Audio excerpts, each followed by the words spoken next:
que hay episodios de vida que nos llevan a confrontar esa creencia, porque cuando te escuchaba ahora, finalmente esa creencia frente a la muerte tú la reescribes para llevarte a pensar distinto y, como decías, suelto y fluyo. Desde que a mi padre le ocurre su accidente cerebrovascular, estando perfecto, un hombre muy vital, deportista, llegó ese punto de giro, algo que ni me esperaba, ni estaba en lo que se supone que íbamos a vivir. Esa figura paterna que de alguna manera te autoexigías tú más de la cuenta precisamente por lo que ha representado él para ti.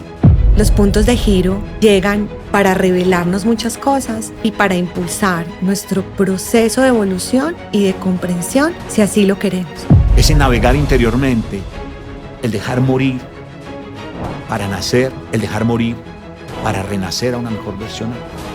Yo sé que no es, digamos, ni siquiera común que las familias conversen tranquilamente de la muerte. No, es un tema como tabú. Hola, este es un podcast para todas aquellas personas que han decidido o están decidiendo vivir una vida con sentido, con propósito. Estamos en la 4ª temporada del podcast de Diego Salazar, Creer, Pensar, Sentir, Actuar, con una invitada muy especial. Ella es Ana Milena Vázquez, un ser humano al cual valoro, aprecio mucho, que conozco hace muchos años porque coincidimos en un grupo empresarial, trabajando en un par de compañías, con roles muy similares por cada una de las empresas, y por supuesto ahí tuvimos la oportunidad de conocernos y la vida nos ha permitido reencontrarnos en diferentes espacios. Ana, gracias por acompañarnos en esta temporada. Dichosa de estar aquí de nuevo conversando contigo. Qué maravilla. En el episodio anterior ya habíamos conversado con ella. Si usted no se ha visto ese episodio, pues le invito para que vaya al anterior y conozca también ese mensaje tan inspirador que nos deja Ana, donde nos hace una reflexión importante al darse cuenta y el hacerse cargo. Darnos cuenta y hacernos cargo de nuestras creencias, de nuestros pensamientos, de nuestros sentimientos, de nuestras emociones. Ana es una mujer que se va haciendo en presente continuo. A ella le apasiona la evolución de la conciencia, tanto individual como organizacional. Es un aprendiz constante, es una mujer que se va haciendo. Ella misma lo define, construyendo y deconstruyendo al mismo tiempo. Un habitante de este planeta, una mujer que cultiva una mente que es territorio fértil de ideas expansivas, de un corazón compasivo, con una voluntad decidida. Ana, queremos hacer este episodio también encarnando un poco, como tú lo dices, en tu propia piel. Que la vida nos va poniendo situaciones que nos representan, si queremos, grandes momentos de desafío y también de lecciones. Y tú has vivido una experiencia que además creo que quienes tenemos la fortuna de estar cerca a ti o de seguirte en las redes sociales, que ahora por supuesto le vamos a compartir a quienes nos están viendo o escuchando, nos has inspirado mucho porque tuviste un episodio complejo con tu padre y quisiera que nos contaras inicialmente qué fue lo que sucedió para empezar a conversar alrededor de esas creencias, pensamientos, sentimientos que tuviste que enfrentar durante ese periodo de tu vida. Sí, tú y yo hemos conversado muchas veces sobre los puntos de giro que llegan a nuestra existencia. Y esta situación de salud de mi padre, sin lugar a dudas, ha sido uno de los puntos de giro más desafiante, pero también más revelador que yo he podido tener. Que además me ha permitido mirar uno de los miedos más profundos que yo tengo, que he trabajado mucho en años de terapia, en procesos pues de autodescubrimiento, que es precisamente el miedo a la muerte de mi papá. Uh-huh. Y un miedo con el que yo hablo con él de manera permanente.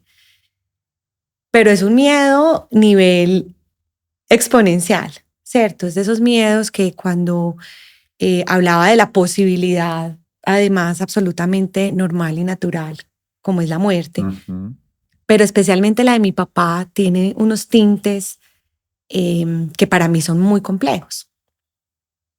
Y 2 meses desde que a mi padre le ocurre su accidente cerebrovascular, que tuvo un accidente cerebrovascular el 27 de diciembre del año anterior, estando perfecto, ¿cierto? Un hombre muy vital, deportista, ejerce todavía su medicina, que le encanta. Él es médico ginecobstetra y hace medicina social en un pueblo muy lindo de Salamina Caldas. Llegó ese punto de giro, uh-huh, ¿cierto? Algo que ni me esperaba, ni estaba en lo que se supone que íbamos a vivir, sorpresivo como el solo, pero llega y cuando la vida te pone estos puntos de giro y te los presenta, pues yo siempre he creído que uno tiene como dos caminos frente a estas revolcadas de la existencia. Una es quedarte en la queja, en el reclamo a lo que creas, ¿cierto? El reclamo a Dios, el reclamo al universo, ¿por qué mi papá si es un hombre bueno? ¿Por qué si estaba sano? Esto no es justo, fuera de toda la fecha. O sea, uno podría tener una narrativa ahí alrededor de eso. O otra que fue la que yo decidí aún en medio del dolor más inmenso y más profundo, yo te decía a ti como un dolor sin nombre, y es rendición, aceptación radical y confianza y fe. O sea, yo me acuerdo que cuando yo recibo la llamada muy en la madrugada que a mi padre le había ocurrido el accidente, yo alcanzo a tener esos minutos de pare, decir, ok, esto llegó, no sabemos cuál va a ser el resultado. Rendición, aceptación, fe y confianza en que sea lo que ocurra, va a estar bien. Va a estar bien. Y me acuerdo mucho nuevamente de ese diálogo interno de Ana con Ana, cuando iba viajando hacia Manizales. Yo soy pues de Manizales y tuvimos que girar el timón porque íbamos a pasar pues 31 en el mar hacia Manizales, pues a estar pues cerca de mi familia y de mi padre. Y ya van 2 meses del accidente de mi papá continúa en el hospital y han pasado muchas cosas, pero yo llegaba a comprender, Diego, que los puntos de giro llegan para revelarnos muchas cosas y para impulsar nuestro proceso de evolución y de comprensión, si así lo queremos. Y si así lo queremos ver. Entonces, nunca quise ponerme en una posición de víctima ni en una posición de resistencia a lo que se estaba presentando. Aún sintiendo el dolor que todavía tengo, pues porque además yo en estos 2 meses, yo ya digo que yo ya convivo como con un hueco, es una cosa, es un vacío, es un hueco, porque todavía el proceso sigue siendo muy incierto. Hay muchas evoluciones, gracias a Dios, pero todavía es muy incierto. Pero conviviendo amorosamente con eso, o sea, conviviendo con esa realidad que está ahí, que ya llegó y que decido aceptar, Y con el miedo a la muerte de mi papá, porque además el punto de giro fue intenso, o sea, tenía que ser mi papá. Lo que tú nos contabas, perdón, en el capítulo anterior, entre otras, lo que representó también para un descubrimiento tuyo, de tu proceso personal, ¿cierto? Esa figura paterna que de alguna manera te autoexigías tú más de la cuenta precisamente por lo que ha representado él para ti. Completamente. Y yo con mi padre tengo hoy en día una relación que es muy sana, porque ambos la hemos sanado. O sea, ambos hemos construido una relación que es muy libre, muy genuina. Entonces yo digo que mi padre para mí es como un testigo amoroso de mi existencia y como un testigo empático de mis momentos difíciles, un cómplice impresionante y una voz que para mí es muy sabia, muy referente. Entonces cuando tú ves el miedo y te visita y nos respira aquí encima, comprendes que simplemente esta situación llega también para de alguna manera resignificar la muerte. Sí, y resignificar. Mover esa creencia frente a la muerte, ¿no? Claro. A propósito de esta de las creencias de ya. Claro, a propósito de esa creencia en relación con la muerte, porque yo sé que no es, digamos, ni siquiera común que las familias conversen tranquilamente de la muerte. Claro. No, es un tema como tabú. Claro. ¿Cierto? Y no falta la tía por allá que diga, no hable ella porque la trae. Sí. ¿Cierto? Creencia. Sí, creencia. No, es como si, pues, Claro. No. Hay que hablar de ella. Y hay que tener una relación pacífica con ella, porque está. Uh-huh. Entonces, cuando llega a este punto de giro y yo empiezo a transitarlo con mi alma desnuda, porque han sido días muy, muy, muy retadores, pero también muy hermosos, porque se empieza a manifestar esas miradas de romper con creencias, en este caso alrededor de la muerte, y resignificarla a ella y resignificar nuestra vida. Diego, y yo decidí compartir mi camino, primero porque he encontrado que una forma de yo hacer terapia es escribiendo. Yo escribo mucho, deshago como en el papel mis emociones y mis sentimientos, pero también porque yo digo, si a alguien le puede servir este proceso, si alguien se puede sentir acogido y está pasando por una situación similar con un familiar, con un hijo, qué rico, y aquí estoy. Y aquí estoy, porque finalmente esos procesos donde la fragilidad humana se ve tan grande, donde la muerte está ahí conversando con nosotros, pero también la posibilidad de vida. Mira eso tan lindo. Uh-huh. Y nosotros con mi padre hemos danzado entre la muerte y la vida. Mi padre ha fluctuado en ambos escenarios y en este momento, pues la vida va ganando un poco ahí la partida. Así es que la palabra es ganar, pero ahí ha estado. Y cómo nuevamente uno se encuentra en la fragilidad y en esa danza con personas que llegaban a la UCI, que tú no conocías, pero el sentarse al lado y al verlas derrumbadas, pues yo terminaba abrazando a alguien que no conocía, pero al instante ya estaba con él ayudándolo.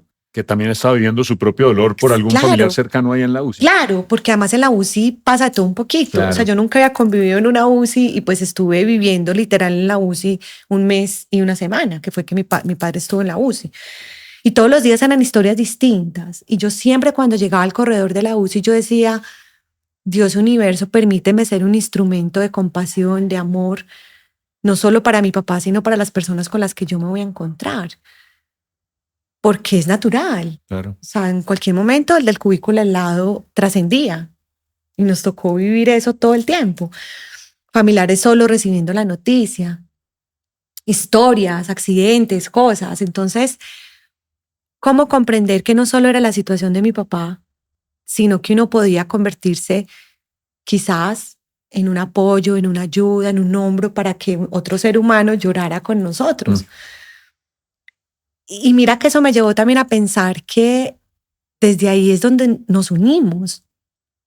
Desde esa vulnerabilidad. Claro, claro, porque eso es lo que nos une como humanos, ¿cierto? El tema de tener que despedir a un familiar, aceptar una enfermedad que quizás no tiene cura, un accidente sorpresivo que nadie quiere pero ocurre, la situación de mi padre.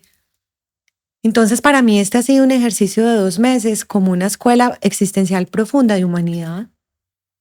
Y son como, a ver, te escuchaba como entender que hay episodios de vida que nos llevan a confrontar esa creencia, porque cuando te escuchaba ahora, claro, finalmente esa creencia frente a la muerte tú la reordenas, la reescribes para llevarte a pensar distinto y, como decías, suelto y fluyo, basada en una creencia superior y ponerla, en el caso tuyo, en las manos de Dios, universo. Estoy preparado para cualquier sea la decisión, ¿cierto? No es tu voluntad, es una voluntad superior, pero me doy la oportunidad de reescribir esa creencia para pensar de una manera diferente y transitar esos sentimientos y esas emocionalidades desde otro lugar interior. Absolutamente.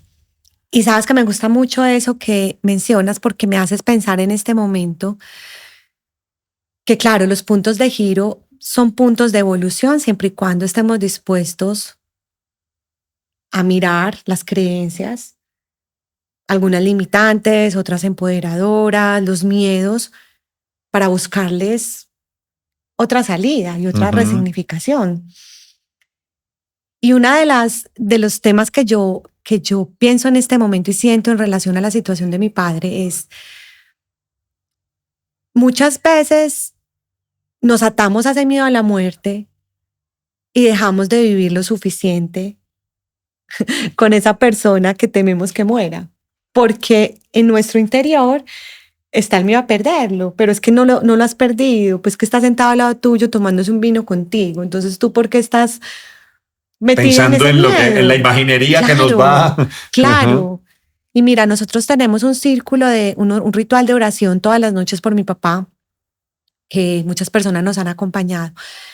Y en ese ritual yo siempre converso con esas personas y les digo que esto que está pasando con mi padre sea un eco de enseñanza, de reflexión, de hay que vivir.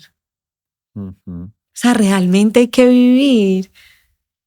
Entonces, ¿cuántas familias distanciadas por problemas que se pudieron haber conversado? ¿Cuántos hijos distanciados de sus hijos por algo que tiene solución, Dieguito, algo que tiene solución? Pero en medio de nuestra soberbia, nuestro orgullo, nuestro ego, nos vamos distanciando de los vínculos más significativos que son los vínculos con nuestra familia. Y la vida va pasando. Y entonces los funerales son llenos de gente. ¿Para qué? ¿Para qué? Entonces los funerales son llenos de ramos inmensos. ¿Para qué? ¿Para qué si en la cotidianidad no valoraste la vida y la presencia de los seres que amas? Y en realidad esta situación con mi papá me lleva a pensar muchas cosas. Y es, ¿qué sentido tiene aferrarnos a esa creencia limitante de la muerte? Más bien resignifiquémosla, comprendamos que la muerte hace parte del tránsito y vivamos. No sobrevivamos, vivamos. ¿Cierto? Que cada día valga la pena. Claro. Y que valoremos realmente a quien tenemos a nuestro lado, a nuestros papás, a nuestros hermanos, a nuestros amigos, a nuestros hijos, a nuestras parejas. Y eso también me ha permitido mucho resignificar el tema con mi hijo Joaquín, conversando sobre qué es la muerte, por qué hace parte de nuestra existencia y por qué nos invita a vivir, enfrentando los desafíos, enfrentando las tristezas, enfrentando lo que sea que se presente, pero viviendo. Viviendo realmente, porque siento que a veces esas creencias limitantes nos distancian de estar presentes en esta vida como deberíamos estar presentes.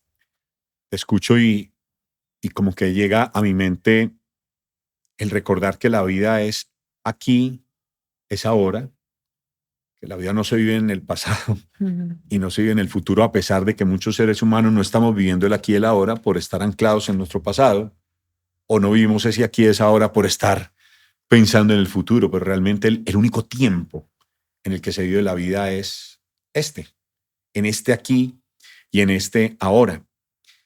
Y con esta conversación me llevas como a una analogía a propósito de lo que en esta temporada hemos hablado durante estos 10 episodios, esas creencias, y hoy estamos hablando de muerte. Yo creo que la invitación para nosotros, los seres humanos, es en esa revisión, como tú nos decías en el capítulo anterior, en el darnos cuenta y el hacernos cargo, cómo darnos cuenta de hacernos cargo de esas creencias que voy a tener que dejar morir. ¿Cierto? Para que haya muerte de una creencia y por el contrario, haya vida de otra creencia. Una creencia de vida que alimente mi vida. Y una creencia de muerte que deje morir esa parte del ser humano que hoy no me moviliza a favor de mí mismo. Una acción como de amor propio con uno mismo. Una acción de liderarse a uno mismo para liderar ese afuera, que es cuando trasciendo en el afuera con papá, con mamá, con tu pareja, con tu hijo, como nos decías, con tu compañero de trabajo, con tu vecina, con tu vecino. Ese navegar interiormente, el dejar morir para nacer, el dejar morir para renacer a una mejor versión, Ana. Eso es con suspiro y todo. Sí, porque me nutres mucho en este momento, que no es necesariamente la muerte como dejar de estar en este plano, ¿cierto? La muerte pues de nuestra vida, Claro. de este estuchecito, Ujú. sino que tenemos que dejar morir, que no nos permite acercarnos mucho a la esencia que está ahí esperando por nosotros, De ¿cierto? acuerdo. Qué belleza esa pregunta que lanzas en este momento y esa reflexión alrededor de qué tendemos que dejar morir para poder avanzar mejor. Ujú. ¿Cuáles son esas creencias, esos limitantes, esos libretos que nos hemos creído que a veces son tan pesados, que hay que dejar morir para trascender y evolucionar a otra cosa? Y me gusta mucho eso que dices, eh, porque sabes que yo soy una convencida que el accidente cerebrovascular de mi padre es solo un instrumento para muchas cosas, No solo para ti. no solo para mí, Ujú. exactamente, pero es que es un instrumento, por teso que haya sido, difícil que haya sido, y la sanación es mucho más que física. Ujú. O sea, cuando llega un desafío tan grande desde lo físico, entra por lo físico, pues ahí hay un cóctel y una posibilidad de evolución y de sanación, no solo física. Yo estoy segura para él, para mi familia, para muchas personas, sino también sanación espiritual. Y mira que mi padre tiene todavía una mirada muy práctica de la muerte, un hombre muy de ciencia, y esto le está de alguna manera enseñando a él, y yo lo he hablado con él, pues que la existencia no depende de él. El estar o no estar aquí, pues no depende de él. Qué belleza de enseñanza, qué belleza de rendición. Ujú. Y qué belleza todo lo que ocurre cuando te das la posibilidad de preguntarte y habitar esa pregunta. A mí me gusta mucho esa pregunta que haces porque es como una invitación a que habite la pregunta, no conteste en piloto automático, porque es una pregunta maestra de valor que tiene que dejar morir hoy para poder vivir en expansión. Ujú. La maleta a veces se va haciendo muy pesada, y cuando uno se encuentra con esas experiencias tan de frente, uno replantea mucho qué estoy cargando en la maleta. Y generalmente es uno el que le va metiendo cosas a esa Claro. maleta, no son los La otros. sobrecargo yo mismo. Ujú. Pero además es que es el hobby. Pues yo sobrecargo la maleta y fuera de la siento pesada, pero ¿qué le hace? Compra una más grandecita Eso y más para echarle otro grande, poquito. eso con unas rueditas más grandes, pues porque Ajá. no. La mochila tiene que ser liviana, Ujú. debe ser liviana, Para que no pague sobrecupo. para que no pague sobrecupo. Qué lindo eso, para que no pague sobrecupo. Y también cómo comprendemos estas situaciones desde pedirnos perdón a nosotros mismos por pagar esos sobrecupos que nos asfixian, ¿cierto? Y nuevamente, ¿qué tengo que dejar morir? ¿Cuáles son los hábitos con mi mente? ¿Cómo nutro mi corazón? ¿Cómo cuido mi cuerpo? Ujú. ¿Cierto? He sido bondadoso con mi cuerpo. ¿Cómo le hablo a mis pulmones? ¿Cómo le hablo a mis pies? ¿Cómo le hablo a mi humanidad, a toda? Yo soy una convencida de eso. Yo sé que esto llega a mi familia y llega por quien tiene que llegar, que es ese amor, ese hombre hecho amor que es mi papá para mí, Ujú. porque esto llega para ser un punto de giro y una sanación mucho más profunda que física. Aún con el desafío físico, Ujú. aquí hay enseñanzas para mi madre, enseñanzas para mis 3 hermanos, para mi esposo, para mi hijo, para todos. Y, y me dejas esa tarea. Ujú. Y qué rico que esa tarea le quede a todos y a todas, que tendríamos que dejar morir. Ujú. Claro, porque la situación finalmente, tal y como nos lo estabas diciendo, se va a convertir como en el pretexto. Pero es el pretexto de un asunto mucho más profundo que es sobre el cual sí tengo gobierno. Completamente. Porque de la evolución de la salud de tu padre, claro, tiene el acompañamiento médico, pero finalmente hay asuntos que saldrán del control, como nos sucede muchas veces en la vida. Y es probable que alguien que nos está viendo en este podcast estará en ese momento donde dice, oye, y te escucho, rendirme. Y probablemente está diciendo, no puedo rendirme. Pero tú nos dejas un mensaje profundo y es, llega un momento en que me rindo. Fluyo y entrego porque hay asuntos que se salen de mi gobierno, que no hacen parte de mi control. Y probablemente eso que está llegando a tu mente para quien nos está viendo, es eso que hay que dejar morir de ti. Para que puedas liberar y fluir en la vida en dimensiones diferentes, en cualquiera que sea, frente a tu trabajo, frente a una situación de familia, frente a una situación financiera compleja que puede estar viviendo alguien, frente a una situación de pareja, frente a un conflicto con compañeros de trabajo. ¿Qué sabemos? Pero rendirse, Ana, para entrar como en el cierre de este episodio, con mucha valentía tú te rendiste hasta esa situación. Transformaste, reescribiste tu creencia y sacaste tus pensamientos que además gracias porque nos los compartiste. Ahora vamos a compartir tus redes para que varios puedan ver esas reflexiones profundas y enseñanzas de vida que este proceso con papá te ha venido dejando. Cargada de unos sentimientos y unas emociones, pero que te lleva a actuar y decir, esto no es solo mío, que por supuesto es tuyo y te apropiaste de tu proceso, pero también lo has puesto como lecciones de vida para muchos seres humanos y lo seguirás poniendo a lo largo seguramente de tu vida. Para ir cerrando, Ana, ¿cómo rendirse? Es que es un acto de valentía.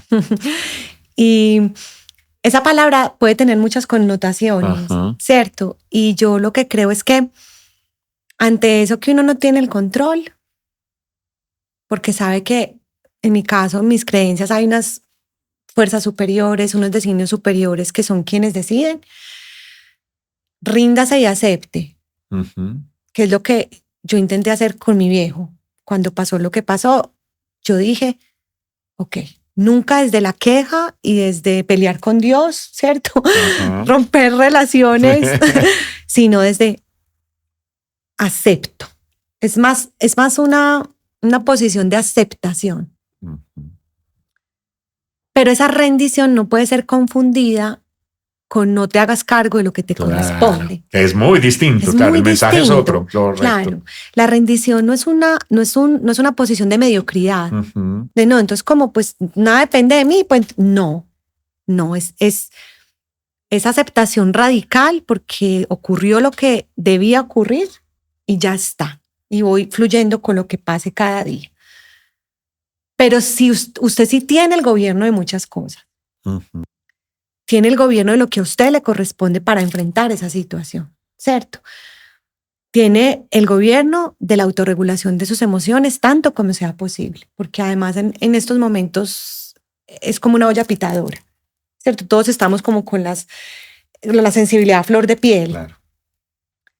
Prudencia en la palabra, manejo emocional tanto como sea posible y cuando sienta que no está siendo capaz, recójase. Eso sí le corresponde. O sea, cuando tú decías ahorita esa parte de su gobierno, su soberanía, lo que usted hace, lo que él dice, cómo se expresa, eso sí es responsabilidad suya. Claro. Porque es que yo, Dieguito, soy muy usted no puede ser tan mediocre de pedirle, por ejemplo, a Dios, no, es que Dios proveerá. No, pues no. Ayúdate que yo te ayudaré. No, claro. Eso es rezando, pero con el mazo dando, ¿cierto? Que claro. Es muy bella esa frase. Y es, hágase cargo de lo que le corresponde. Claro. Porque si esto es lo que la vida le está ofreciendo, tiene que sacar toda la grandeza posible. Y cuando salte la liebre, cuando quiera gritar, también hágalo. Ahora tú y yo conversamos. Coja el carro y váyase llorando. Ponga la canción que más la va a hacer llorar. Que lo escurre. Porque hay que escurrir. Yo he gritado en la ducha. He gritado en la ducha. literal. Salgo de la ducha a seguir enfrentando la situación. Claro. Y también comprendiendo que por más que yo quiera hacer mucho por mi papá, hay una parte en la que yo lo puedo acompañar, quizás contener, pero hay gran cuota que depende de él. Uh-huh. En ese diálogo interno que él está teniendo, en su mentalidad, en el manejo de sus emociones. Por más que yo lo ame y quiera que él salga de este camino de la mejor manera, llego hasta un punto, por lo mismo, porque su responsabilidad, el gobierno de su existencia, Uh-huh. es de él.